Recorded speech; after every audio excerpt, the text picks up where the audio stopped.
Is Labor Day a holiday? Is it a holy day? That's the origin of holiday, is holy day.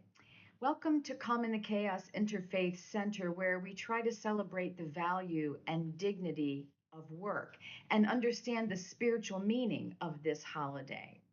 Work is not meant to be a curse or a drudgery. It's not a four-letter word.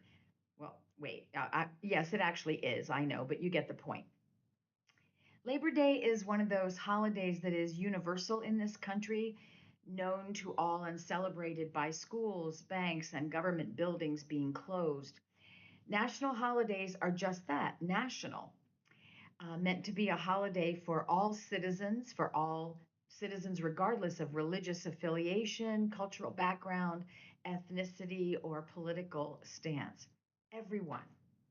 The ancients taught us that God worked for 6 days, creating the universe and all of its components, and then rested on day seven.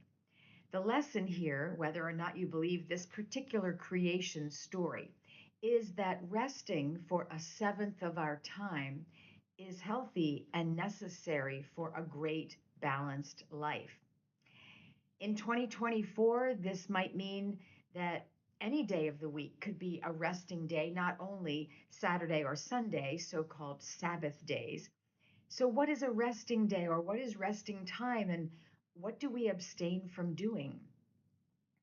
Our neighbors who follow the path of Orthodox Judaism refrain from picking up anything on Sabbath because it's defined as work.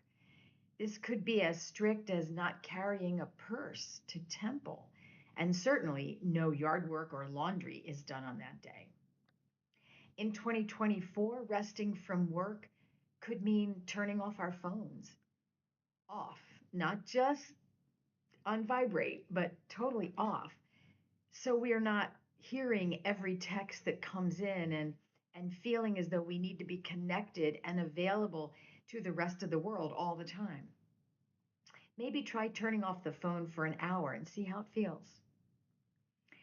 Resting from work could mean intentionally choosing to close the laptop and lay it aside, which I will do soon.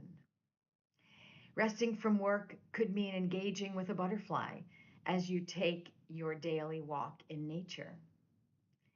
And resting can mean making a very short God talk because life has been full of details and commitments and plans and family gatherings as I and my family continue to mourn the death of my mama.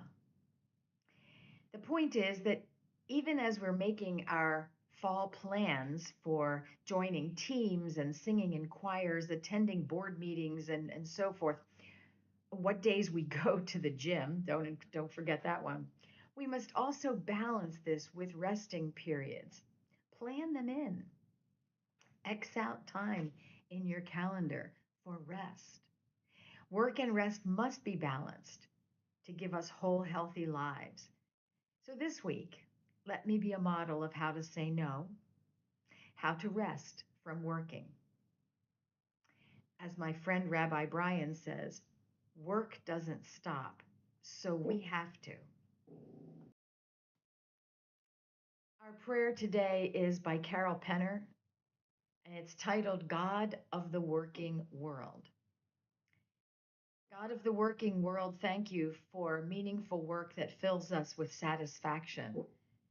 The way challenges can spur us on to greater efforts that pay off with a job well done. But that's not always the case. Sometimes the work we do isn't productive or it isn't recognized. We spend the whole day working and nothing gets done.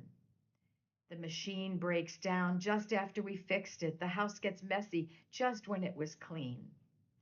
More tasks are assigned to us when we are already overwhelmed.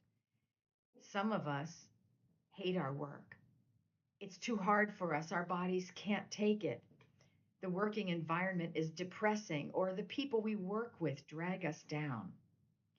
Sometimes we aren't making enough money to make ends meet, and some of us can't find work or appropriate work. Our search is made rougher by people's prejudices.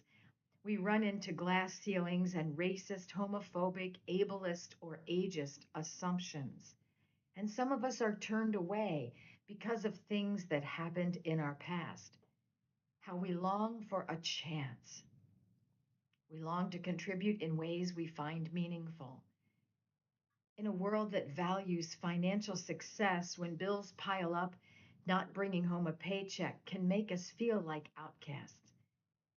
You are the great employer of all people. There are jobs in your kingdom for each one, challenging, meaningful, significant. You provide us with the tools for the job, strength, courage, determination, and insight. Open our eyes to your great work and our place within it. We are your work, the work of your hands, and we do the work of your hands. Bless, O God, we who made in your image labor. Amen.